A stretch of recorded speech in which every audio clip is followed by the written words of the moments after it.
Every now and then, some foreigner posts on the Foreigners in Vilnius Facebook group asking something like, I'm relocating to Vilnius for work, and I'm wondering if X thousand euros is a comfortable amount. And so today, we'll examine what kind of life someone can expect to have if earning a gross/pre-tax salary of 1,600 euros a month.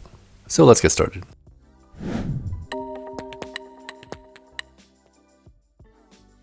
If you're looking for a tech job in Vilnius, check out today's sponsor, Sigli. There's more info at the end of this video. And since Sigli has sponsored many of my videos, it seemed only fitting to use one of the company's jobs as a sample salary. I asked the company for this information, and I was told that a junior software engineer working for Sigli can expect to earn between 1,400 and 1,800 euros per month. So we can use the middle of this as the main figure for our video. We should also remember that at Sigli, the salary range mentioned is for a junior role, and staying with the company could result in opportunities to move up and grow that salary. But okay, first off, this is a pre-tax figure, meaning that we need to deduct taxes.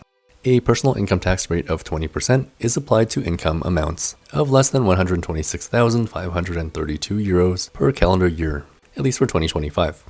With our sample monthly salary equating to 19,200 euros per year, well, we are well below that threshold. For people working under employment contracts, the employer is also responsible for deducting compulsory health insurance and social security contributions. Respectively, these are PSD, which is 6.98%, and VSD, which is 12.52%. So really, whatever your gross income is, you're going to be taking home precisely 60.5% from that amount. And so in our case, our 1,600 euros becomes 968. But again, this means that you're covered by the public healthcare system and you're entitled to certain social benefits, such as unemployment pay, maternity pay, child benefits, etc. But let's say that you also want to put aside a bit of money each month for that faraway future goal of retirement. I won't get into the other big topic that are funded pension schemes in Lithuania, but let's just say you're putting aside a modest 150 euros per month for retirement. But okay, let's make it 168 euros so that we have a round number to work with after that. And so 968 minus 168 puts us down to 800 per month. Well, now we have to cover the basic necessities first. So let's start off with housing. Invest Lithuania says that a one-bedroom apartment in Vilnius city center may cost around 500 to 800 euros per month. However, we really don't want to spend too much of our earnings on housing. And so in our scenario, as a single person, let's go for a comfortable studio apartment outside the city center for 400 euros per month. And then that leaves us with 400. Our apartment isn't too far from public transportation, and taking the bus to work will be 25 to 40 minutes door to door. The latest municipality approved bus fare increase now puts an annual ticket at 405 euros or 34 euros per month. I mean, you could ride a bike to and from work to get some exercise and save money, so that could be something else to consider, just not in this video. And so with 366 euros left, we can't forget about utilities like electricity, heating, and internet. Invest Lithuania says that you should generally add another 100 to 150 euros per month for these expenses.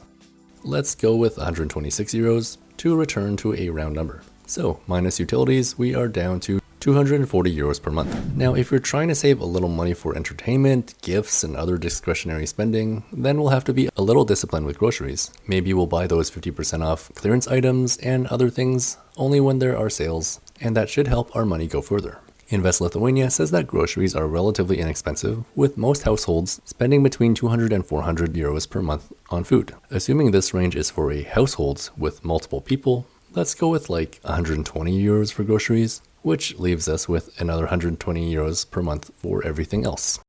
So it's maybe not the most comfortable amount, especially if you want to perhaps hop on a plane and experience a different European city every once in a while. But it's definitely doable.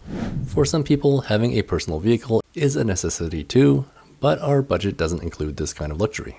Such a salary will also make it challenging to start a family or save for a wedding, so those are other things to consider. Now, of course, there are many things we can adjust to make compromises on, if we want to have more money at the end of the month. While I personally would be strict and try to be disciplined with putting money aside for retirement and long-term savings, I mean, that's not something everyone would do. You could also find an apartment in another area of the city which may require a little more commuting time. For example, I did find studio apartments in the district of Lazdine going for about 300 euros per month. Then of course, if you're open to having a roommate or two, you could get a larger place and split the costs. That would likely drive down monthly utility costs, which is nice. And of course, if you're in a relationship, well, that's like having a roommate, isn't it? You have someone to split the costs with. I should also emphasize that numbers are for Vilnius. And so living in another city in Lithuania, such as Kaunas, Klaipėda, or Šiauliai, well, that could result in even lower monthly expenses, particularly with rent and transportation. And so this whole exercise has left both my wife and I wondering how some people manage to get by in Vilnius with even lower paying jobs. It also got us talking about how some hairstylists and manicurists, if they get enough customers, can make quite a lot more money than even some white-collar jobs, but I think that's a whole other discussion for another day. So what do you think about this little scenario and exercise? Do you think it's realistic? Is there something I missed? Do let me know by leaving a comment. As always, thank you so much for watching, and I'll see you next time. And this video is brought to you by Sigli. Sigli is on the hunt for talented IT and marketing experts to join their team, especially here in Lithuania. Sigli is a digital development services company with its office located in Vilnius. They're on the hunt for more people to work in sales and project management, and if you know another European language, that's even better. Check out sigli.com to learn more about their career opportunities. As always, thank you so much for watching, and I'll see you next time.